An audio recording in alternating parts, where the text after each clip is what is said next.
When a nosy neighbor known as HOA Karen sees a black woman sunbathing by a pool, she assumes the worst and calls the cops. But what Karen doesn't know is that the woman owns the house and just so happens to be the city's deputy mayor.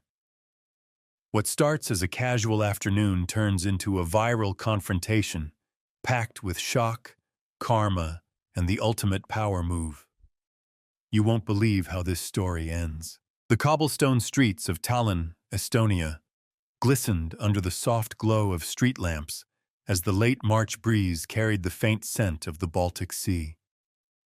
It was nearly midnight on a Friday, and Simone Langston, Deputy Mayor of Tallinn, finally let her shoulders slump as she stepped through the wrought iron gate of her modest yet elegant home in the Kaisa Mägi district. After a grueling week of city council meetings, hours spent haggling over budget revisions, dodging political jabs and soothing irate constituents, she craved nothing more than the quiet sanctuary of her backyard pool. The water, heated just enough to fend off the lingering chill of early spring, shimmered under the moonlight, promising a rare moment of peace. Simone kicked off her heels, swapped her tailored blazer for a robe, and poured herself a glass of Riesling. At 38, she carried herself with the poise of someone who'd clawed her way up from nothing. Born to a Ghanaian mother and an Estonian father, she'd faced skepticism and sidelong glances her whole life in this predominantly white corner of Northern Europe. Yet here she was, second in command of a capital city, a symbol of progress in a place still wrestling with its past. She slipped into the warm water, letting the tension melt away, the world fading to a hum of crickets and distant waves, that peace shattered with the screech of a voice cutting through the night. "Excuse me, what do you think you're doing?" Simone's eyes snapped open. Standing at the edge of her property, hands on hips and blonde hair pulled into a severe bun, was her neighbor, Kaisa Mägi, known to the neighborhood as HOA Karen. Kaisa was a fixture in Kaisa Mägi, a self-appointed guardian of order who patrolled the streets with a clipboard and a permanent scowl. She'd lived in Tallinn her whole life, a fact she wielded like a badge of superiority, and she'd made it clear from day one that she didn't trust outsiders like Simone. "This is private property," Kaisa barked, her Estonian accent thick with indignation. "You can't just trespass here. I'm calling the police." Simone sighed, resting her arms on the pool's edge. "Kaisa, I live here. This is my house. We've been over this." Kaisa's eyes narrowed, her lips curling into a sneer. "Don't lie to me. I know the owners, and you're not them. You people always think you can just waltz in and take what's not yours." Simone felt the familiar sting of that phrase. You people. It wasn't the first time Kaisa had flung it her way, nor was it the first time she'd heard it in her career. She could have let it slide, could have retreated into the house and left Kaisa to her delusions. But something snapped. Maybe it was the exhaustion. Maybe it was the wine. Or maybe it was the years of biting her tongue. She climbed out of the pool, water dripping onto the stone tiles, and faced Kaisa head-on. "I own this house, Kaisa. I've owned it for 3 years, and I'm the deputy mayor, so maybe you should think twice before you waste the police's time." Kaisa blinked, momentarily thrown, but her defiance flared back. "Deputy Mayor? Oh, please. I don't care who you claim to be. I'm calling them right now." She yanked her phone from her coat pocket and dialed, her voice rising as she shouted into it. "Yes, hello. There's an intruder at 14 Poya Street. She's trespassing, acting aggressive. Send someone immediately." Simone crossed her arms, water still pooling at her feet, and watched as Kaisa paced triumphantly. She could have called the police herself, could have pulled rank and ended this farce in seconds. But a flicker of curiosity, or maybe defiance, kept her still. "Let's see how this plays out," she thought. Within 10 minutes, 2 officers arrived, their boots clomping against the cobblestones. The younger one, a lanky man with a nervous smile, approached first, while his older partner hung back, eyeing the scene. "Evening, ladies," the younger officer said, his tone cautious. "We got a call about a trespasser?" Kaisa pointed at Simone like she'd caught a thief red-handed. "That's her! She's trespassing, claims she owns the place. Absolute nonsense. Do your job and get her out of here." The younger officer glanced at Simone, then froze. His eyes widened as recognition set in. Ma'am?" he stammered, turning to Kaisa. That's Deputy Mayor Langston." Kaisa's smirk vanished. "What?" The older officer stepped forward, his grizzled face unreadable.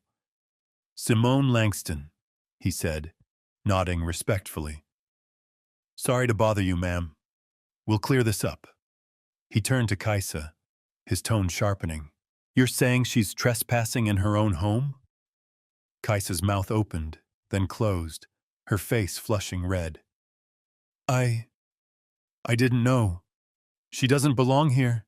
She doesn't look like she belongs here." The words hung in the air, heavy and ugly. Simone's jaw tightened, but she stayed silent, letting Kaisa dig her own grave. The younger officer shifted uncomfortably, while the older one's expression darkened. "Ma'am," he said to Kaisa, "you might want to watch what you say. That's not just a false report. That's borderline harassment." Kaisa sputtered. "Harassment? I'm protecting the neighborhood. You don't understand. She's—" "Enough," Simone cut in, her voice calm but steel-edged. "Officers, thank you for coming. I'd like to handle this myself now." The older officer hesitated, then nodded. "As you wish, Deputy Mayor. Call us if you need anything." He shot Kaisa a warning look before leading his partner back to the patrol car. Kaisa stood there, fuming, as the taillights disappeared down the street. Simone stepped closer, her robe damp against her skin, her gaze unwavering. "You've got a problem with me, Kaisa, and it's not about property lines. Say it. Say what you really mean." Kaisa's lips trembled, but she doubled down. "You don't fit here. You never will. This is my city, not yours." Simone smiled, a small, dangerous smile. "Your city? Funny. Last I checked, I help run it, and I'm not going anywhere." What happened next would leave Kaisa reeling, and set off a chain of events that would ripple far beyond that quiet night in Kalamaja. The cobblestone streets of Tallinn, Estonia, glistened under the soft glow of street lamps as the late March breeze carried the faint scent of the Baltic Sea. It was nearly midnight on Friday, March 30th, 2025, and Simone Langston, Deputy Mayor of Tallinn, finally let her shoulders slump as she stepped through the wrought iron gate of her home in the Kalamaja district. After a week of city council meetings, endless debates over budget cuts, political maneuvering, and soothing irate constituents, she craved the quiet of her backyard pool. The heated water shimmered under the moonlight, a rare luxury in this northern city still shaking off winter's chill. She kicked off her heels, swapped her blazer for a robe, and poured a glass of Riesling. At 38, Simone carried the poise of someone who'd fought for every inch of her success. Born to a Ghanaian mother and Estonian father, she'd navigated skepticism and prejudice to become a symbol of progress in a place grappling with its identity. She slipped into the pool, the warmth melting away the week's strain, the world fading to crickets and distant waves, that peace shattered with a screech cutting through the night. "Excuse me, what do you think you're doing?" Simone's eyes snapped open. At the edge of her property stood Kaisa Mägi, known as HOA Karen, hands on hips, blonde hair in a severe bun. Kaisa, a lifelong Tallinner, was the neighborhood's self-appointed watchdog, her clipboard a weapon against anyone who dared disrupt her vision of order. She'd distrusted Simone from the start, her sidelong glances and muttered comments a constant undercurrent. "This is private property," Kaisa barked. "You can't trespass here. I'm calling the police." Simone sighed, resting her arms on the pool's edge. "Kaisa, I live here. This is my house. We've been over this." Kaisa's sneer deepened. "Don't lie. I know the owners, and you're not them. You people always think you can take what's not yours. You people." The words stung, a familiar jab Simone had heard too often. She could have retreated, but something snapped. Exhaustion, defiance, or years of silence. She climbed out, water dripping onto the tiles, and faced Kaisa. "I own this house. I've owned it for 3 years. And I'm the deputy mayor, so think twice before wasting the police's time." Kaisa blinked, thrown, but rallied. "Deputy Mayor? I don't care who you claim to be. I'm calling them." She dialed, shouting into her phone. "Yes, an intruder at 14 Poya Street. She's trespassing, aggressive. Send someone now." Simone watched, arms crossed, curiosity outweighing anger. "Let's see how this plays out," she thought. 10 minutes later, 2 officers arrived. The younger one, lanky and nervous, approached first, while his grizzled partner hung back. "Evening, ladies," the younger said. "We got a call about a trespasser?" Kaisa pointed triumphantly. "That's her. Claims she owns the place. Nonsense. Get her out." The younger officer froze, recognizing Simone. Ma'am, that's Deputy Mayor Langston." Kaisa's smirk vanished. "What?" The older officer stepped forward. "Simone Langston. Sorry to bother you, ma'am. We'll clear this up." To Kaisa, sharper. "You're saying she's trespassing in her own home?" Kaisa flushed. "I didn't know. She doesn't belong here. She doesn't look like she belongs." The words hung, ugly and raw. Simone's jaw tightened, but she stayed silent. The younger officer shifted awkwardly. The older one's face darkened. "Ma'am," he told Kaisa, "that's not just a false report. That's harassment." "Harassment?" Kaisa sputtered. "I'm protecting the neighborhood. She's—" "Enough," Simone cut in, voice calm but steel-edged. "Officers, thank you. I'll handle this." The older officer nodded. "Call if you need us." He shot Kaisa a warning glance before leaving. Kaisa stood fuming as the taillights faded. Simone stepped closer, robe damp, gaze steady. "You've got a problem with me, Kaisa. Say what you mean." Kaisa's lips trembled. "You don't fit here. You never will. This is my city, not yours." Simone smiled, a small, dangerous smile. "Your city? Funny. I help run it, and I'm not going anywhere." The next morning, Simone woke to her phone buzzing incessantly. A video had surfaced on X, grainy footage of the poolside standoff, captioned, "Outsider Deputy Mayor Threatens Local Woman." The clip, posted by an anonymous account, cut off before the police arrived, painting Simone as the aggressor. Comments flooded in. "Go back where you came from." "Who let her in charge?" By noon, it had 50,000 views. Simone stared at the screen, her coffee growing cold. Kaisa's doing, no doubt. She'd seen her fiddling with her phone that night. The narrative was predictable, a twisted echo of every slur she'd faced. But this wasn't just a neighborhood spat anymore. It was a public attack. At City Hall, her team scrambled. "We can issue a statement," her aide Marika urged. "Show the deed, the police report, shut it down." "No," Simone said. "That's defense. I'm not playing their game." Instead, she called a press conference. At 3 p.m., cameras lined the council chamber as she stepped to the podium, poised and unflinching. Last night, my neighbor falsely accused me of trespassing in my own home. She called the police, assuming I didn't belong, because of how I look. This isn't new to me, or to many others in Tallinn, in Estonia, in Europe. Racism doesn't shout. It whispers. It's in the assumptions, the glances, the calls to protect what's yours.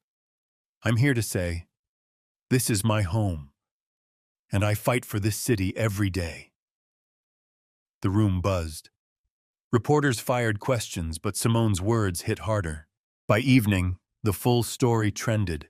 Local outlets ran the police logs, neighbors vouched for her, and the anonymous X account went silent. Kaisa's gambit had backfired, but it wasn't over. Late that night, a brick crashed through Simone's living room window, wrapped in a note. Leave.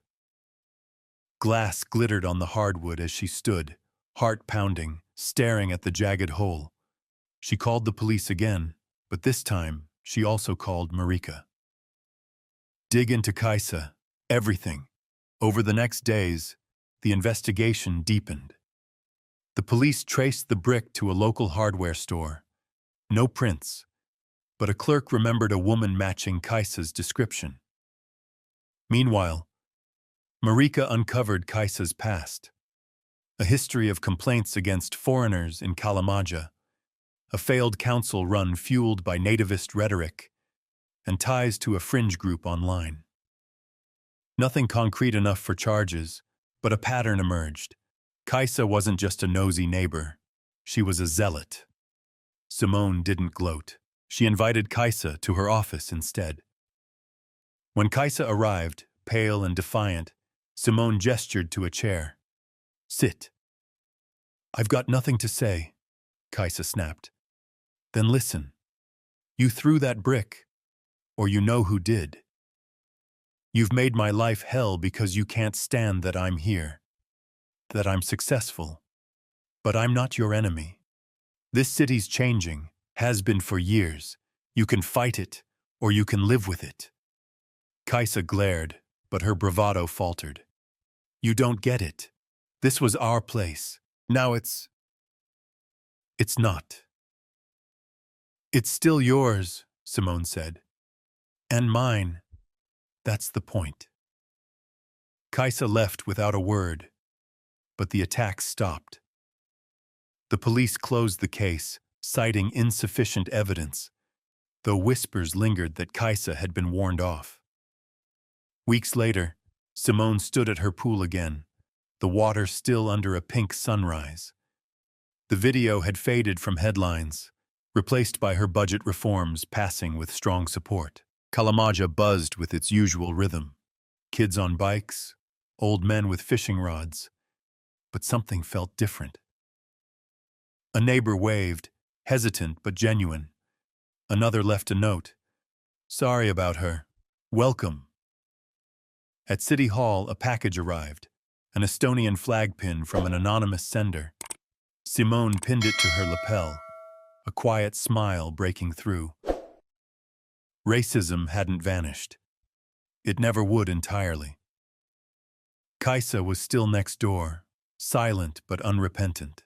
Yet Simone had carved her space, not just in stone but in hearts beginning to shift. As she dove into the pool, the water rippling outward, she wondered, how many more Kaisas were out there? And how many more waves could she make? The city stretched before her, a puzzle of past and promise, waiting for her next move.